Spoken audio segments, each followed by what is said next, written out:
Today when I got home from work, I decided to check my email, and I saw two different headlines on Yahoo that made me want to eat a box of razor blades and follow that up with a nice big mug of bleach. The first is that the Congressional Budget Office released a report today stating that under this new repeal and replacement of Obamacare, which, by the way, isn't really a repeal or replacement of anything because there's more similarities than differences between the two laws, 14 million people will lose their health insurance. It's comical how fucking absurd this is. Can someone please tell me how more uninsured people in a country makes any country a great place? Would you like to know why health insurance is so high in the United States, both before and after the implementation of Obamacare? It's because fucking uninsured people go to emergency rooms where they have to be treated by doctors, and then they bounce. They can't pay the bill they get in the mail because they're so fucking poor they don't have health insurance. So who pays for their shit when they can't pay for their own shit? It's me. It's you. It's the fucking American taxpayer.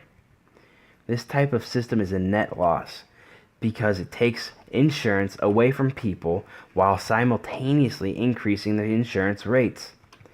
Paul Ryan's defense of this plan is twofold. The first is that the number won't actually be 14 million. It will be, quote unquote, lower, whatever the fuck that means. His second defense of this bill is that of course the number will be high, but not 14 million, mind you, because there is no longer a governmental mandate and all of this outrage is all for nothing. Paul, that's not the point, you donkey-brained fucktard. The outrage is that people will be losing insurance to start with. I'm willing to bet my left nut and right nip that the majority of the people who will be losing their insurance don't want to lose it.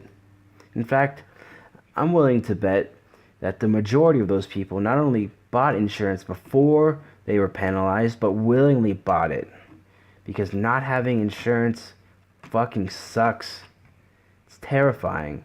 Every time you get sick, you think you could be on the verge of bankruptcy. Shit like this is what happens when you have an idea that you are willing to compromise on. I'm looking at you, Barry. If you hadn't been such a weak president and could actually keep your party in line, then you wouldn't have had to compromise on the public option. You would have been able to pass the public option. And if that had happened, we wouldn't be in this fucking mess right now. The rat-fink bastards that are in Congress and the moronic constituencies they represent would realize that the government can fund things and those things won't be terrible, such as the post office, police officers, and fire departments. And also, it's not a guarantee, nor in the realm, galaxy, or universe of possibilities, that socialized medicine would cause some communist-inspired holocaust. It also would not mean that the United States would turn into some European shithole where Muslims start burning women and raping churches.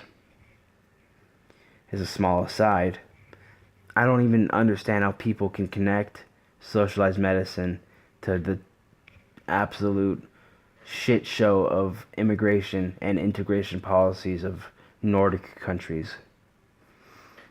I assume it's purely diversionary and there's no legitimate merit behind those arguments. But I could be wrong. Now on to the second thing that after I read it, it made my left arm go numb. Apparently, the writers, producers, actors, etc. over at Saturday Night Live still really hate the president and his family too. This past Saturday, Scarlett Johansson was the special celebrity guest host. And she participated in sketches, of course, and one in particular mocked Ivanka Trump. There was a spoof of a perfume commercial, and the narrator said the following: "Every man knows her name. Every woman knows her face. When she walks into a room, all eyes are on her. She's Ivanka. And a woman like her deserves a fragrance all her own.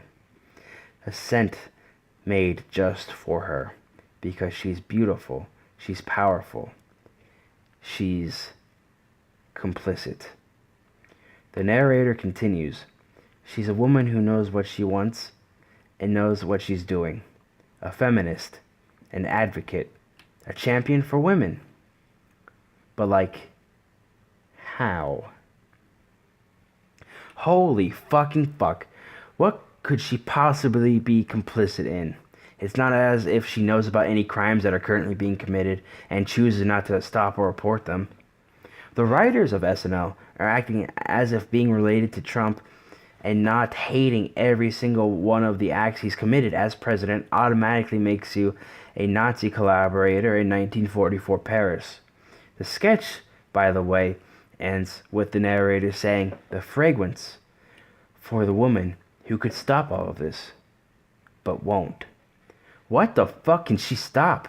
The president isn't fucking Ivanka, even though he wants to. She has no power or control over his actions.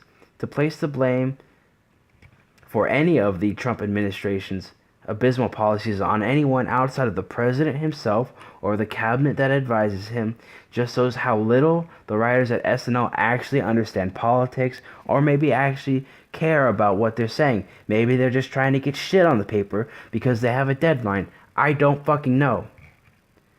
This shit makes me goddamn mad, man. Thanks for watching my video. I hope you liked it. I'm gonna go take some nitroglycerin pills now.